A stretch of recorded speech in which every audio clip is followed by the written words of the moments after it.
Witajcie na następnej wyprawie, tym razem jednej z tych mrocznych. Dziś, nocą, udamy się na stary, bo aż XVIII-wieczny cmentarz, nazywany Opuszczonym. Jest to jeden z największych kirkutów w Polsce, zajmujący ogromny teren, ale co jest w nim takiego niezwykłego? To tutaj, w celu stracenia, podczas II wojny światowej Niemcy wywozili ludność żydowską z częstochowskiego getta. Szczególnie znana jest historia z 1943 roku, kiedy to podczas tzw. akcji Purimowej na cmentarz wywieziono 127 osób. Nie tylko o tej, ale i o innych historiach opowiemy wam w dzisiejszym odcinku. Kirkut, cmentarz żydowski. Jeden z największych w Polsce. Wchodzę właśnie na teren cmentarza, gdzie znajduje się około 5000 mogił. Cmentarz żydowski, bo aktualnie właśnie na nim się znajdujemy, przez wiele, wiele lat zapomniany i zaniedbany i chyba jest czas, aby opowiedzieć jego historię. To, że na teren cmentarza wchodzimy wieczorową, prawie że nocną porą, jest kompletnym przypadkiem i mimo to, że dużo osób uważa, że tutaj niby są jakieś zjawiska nadprzyrodzone, to w dzisiejszym odcinku się na tym nie skupimy, aczkolwiek przytoczę to na początku, ponieważ dostaliśmy wiadomość od naszego widza, że podobno coś się tutaj działo, tak? Chcemy się bardziej skupić na tej części historycznej, pokazać wam, jak to wygląda i przede wszystkim no, takie miejsca po zmroku są naprawdę urokliwe i piękne. To prawda.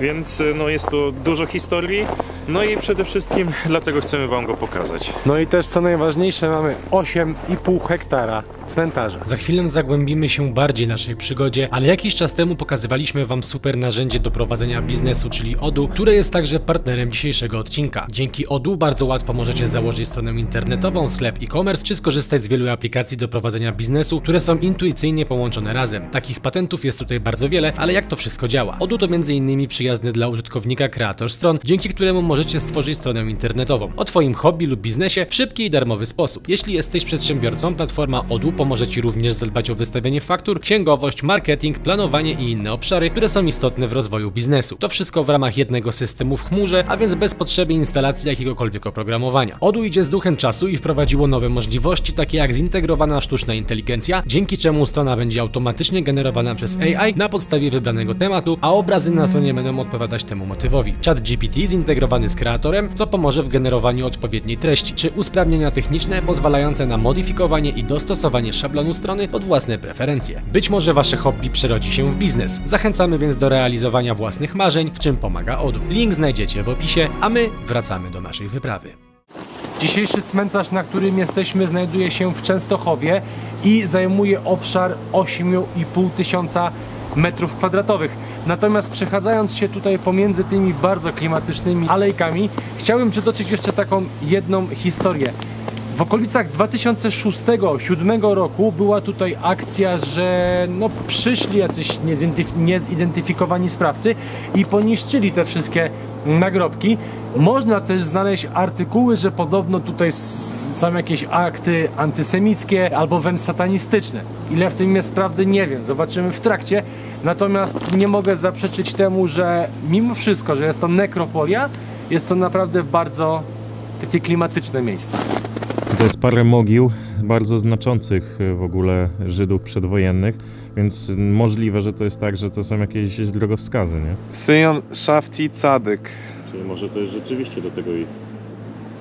Może być do jakiegoś konkretnej... Może. Po tym, o czym powiedział Kuba, trafiło się bardzo wiele młodych osób z Częstochowy, które chciały tutaj przyjść i to naprawić, pomalować, posprzątać i tak się stało, więc licealiści przybyli tutaj, aby jakby odgruzować to miejsce po tych wandalach, więc no pamiętajcie, że no, z jednej strony są ci wandale, ale z drugiej zawsze się znajdzie ktoś dobry.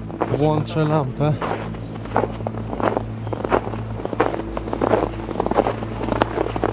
Tutaj jest ten znak, się kończy, co go widzieliśmy. Strzałki wskazują, że jesteśmy jakby w tym miejscu. Słucham?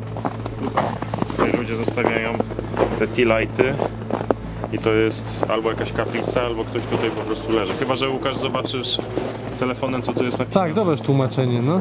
Syn rabina Benjamina Reziera, właściciela prawych ust z Pilzu. TNCB Bóg, czyli pewnie coś story, jakieś słowa. Rabin, Maran, Rabin. Tutaj pochowana jest święta Arka. No wiadomo, że hebrajski raczej nie jest łatwym językiem. I tu masz gogle. Przynajmniej mniej więcej wiemy, że w 1881, czyli to może być grób z 1881. Prawo Cadyku, Syjon, po lewej stronie jego syn Rabin. No czyli jakiś Tu grób dwie rodziny. osoby leżą. Tak, jakiś Pewnie grób po rodziny. lewej i po prawej stronie. ojciec. Ej, tu widać ten grób. Zobaczcie. To jest jeden, on jest w ogóle otwarty. Widzicie? Tu jest płyta podniesiona, tam jest druga. Przynajmniej tak mi się wydaje. Że tutaj tych grobów to może... Albo został ekshumowany, albo po prostu nam się wydaje, że on jest otwarty, bo pod tym jest jeszcze W śnieg. sumie raz jest pod śniegiem. No też tak może być. Ale wydaje mi się, że ten zbiorowy, o którym mówimy, będzie bardziej chyba w tamtą stronę. Mi się wydaje prosto i tam w lewo. Tak. Poszli. W latach 50. ten teren przynależy do nowo wybudowanej huty. Huty, na której teren, między innymi cmentarza, trzeba było mieć specjalną przepustkę, więc nie każdy mógł tutaj wejść. Dodatkowo niestety działalność huty również działała niszcząco na okoliczne groby oraz na teren cmentarza. Ale co ciekawe, pomimo że konieczna była przepustka na wejście na teren cmentarza, to do lat 70. XX wieku dalej odbywały się tajemne pochówki w tym miejscu. Wiadomo, bez zgody władz huty. Dopiero po wielu, wielu latach zaczęto tak naprawdę liczyć, ile osób zostało pochowane na terenie cmentarza już po tych czasach, kiedy konieczna była przepustka. Te nagrobki są poniszczone, co? Tak, i to jest pewnie ten XVIII-wieczna część cmentarza, te najstarsze grobki. Tak myślę. No możliwe, że tutaj po mojej lewej stronie jest grób, a tutaj jak idziemy, no to czuć, że jesteśmy, no pod nami jest ziemia, więc raczej nie idziemy po grobach jeszcze. A drugi temat, że tu są wydeptane ścieżki, nie dość, że przez ludzi, to jeszcze przez zwierzynę, to nie? Tak, to akurat widać, że tutaj dużo jakichś zwierzaków śmiga.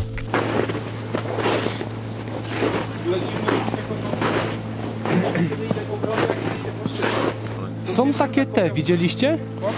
Takie są co jakiś czas dołki wykopane. Tak, kopią, szukają jedzenia pewnie. A to nie jest tak, że tu sobie na przykład jakiś zwierzak taką zrobił do spania?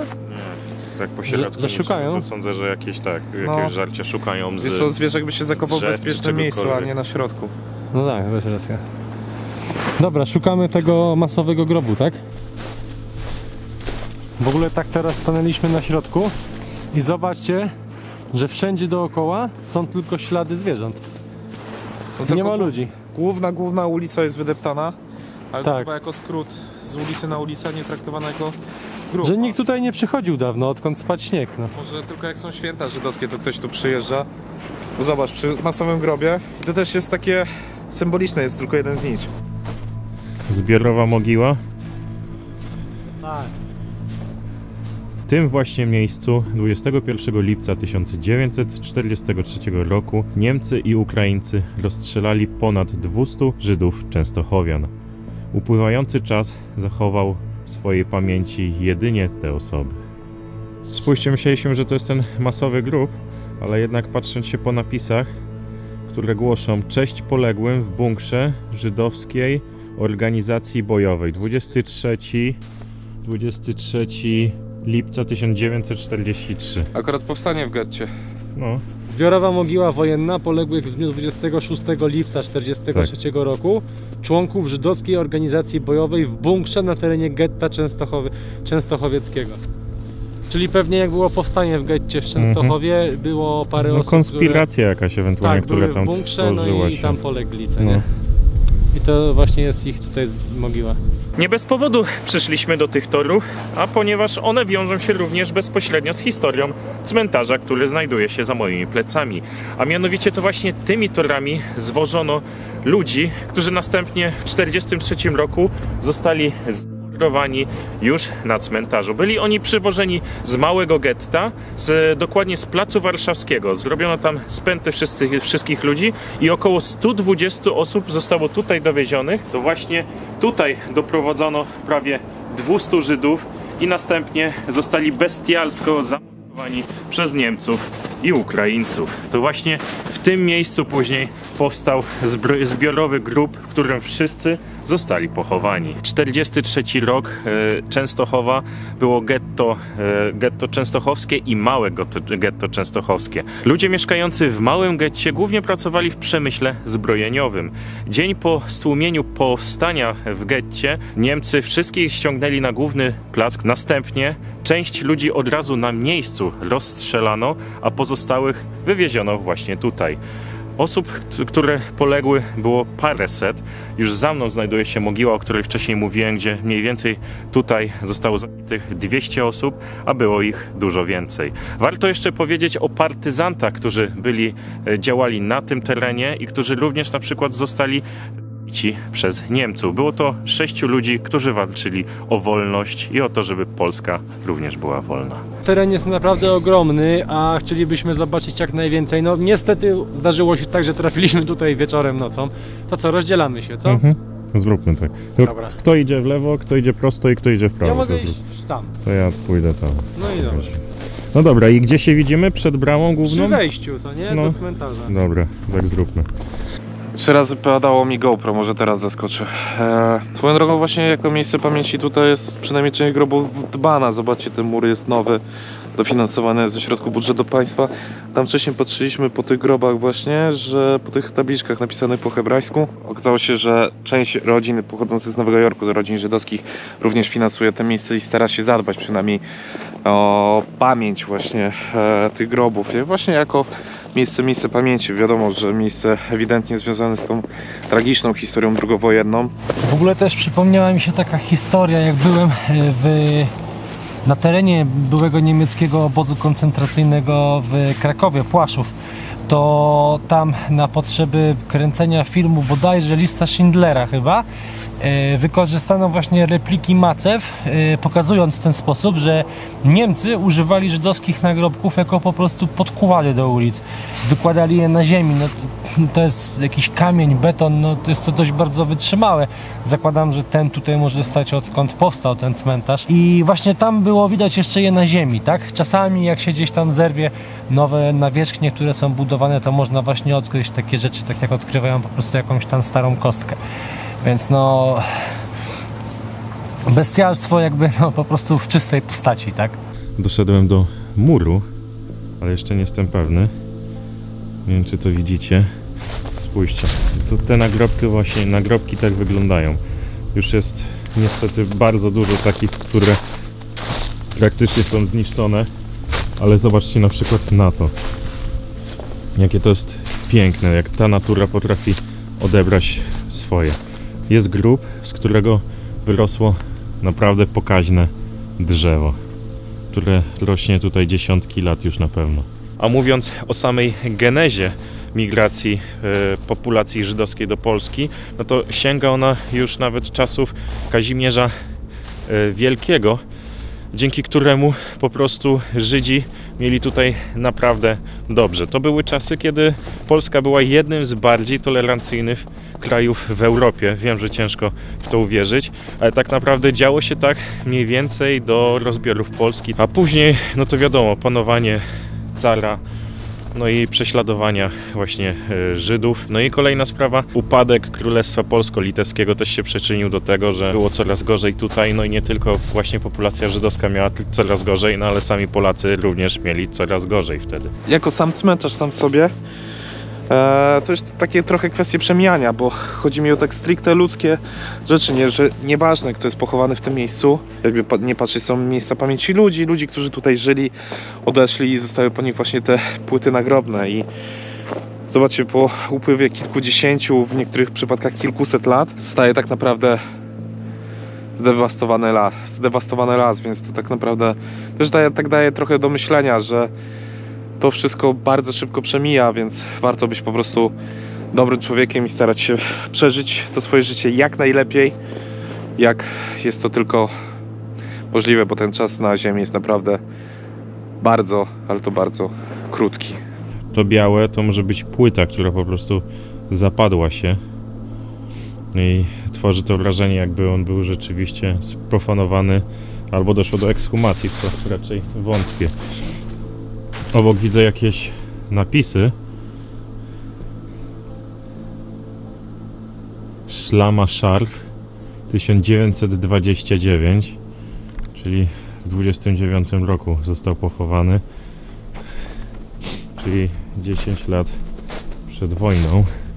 A powiem wam, że ten jeszcze jest zrobiony z takiego lastryko, czyli to już są, sądzę, że lata no powojenne, więc jeśli ktoś tutaj zmarł w 40, to na pewno jeszcze rodzina później wymieniła go już za czasów no w latach 40, 50, przepraszam, 50, 60 czy właśnie 70. W ogóle podążam głównie śladami zwierząt, bo tak jak one idą, tak wiem, że są takie ścieżki. I tutaj znowu mamy takie jakby mogiły większe, rodzinne, zbiorowe. W ogóle to wygląda jak takie łóżko duże.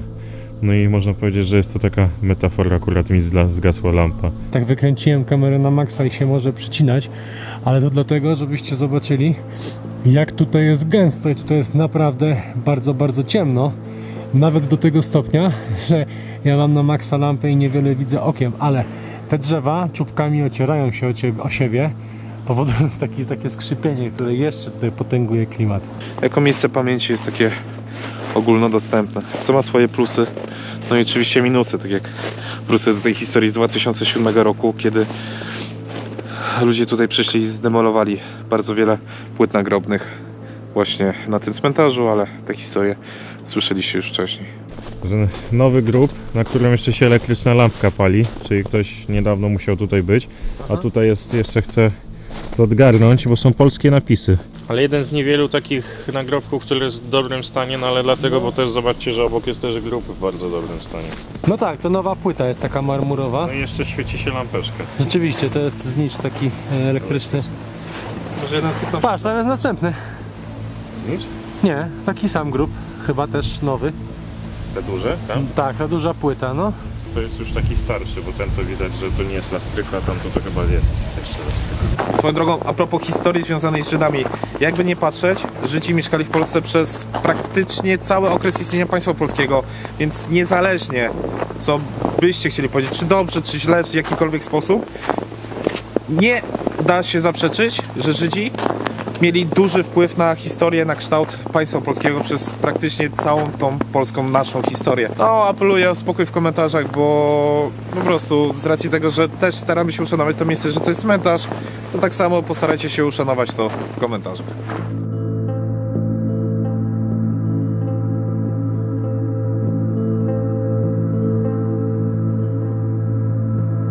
I tutaj kończy się nasza wyprawa po cmentarzu żydowskim pełnym tragicznych historii.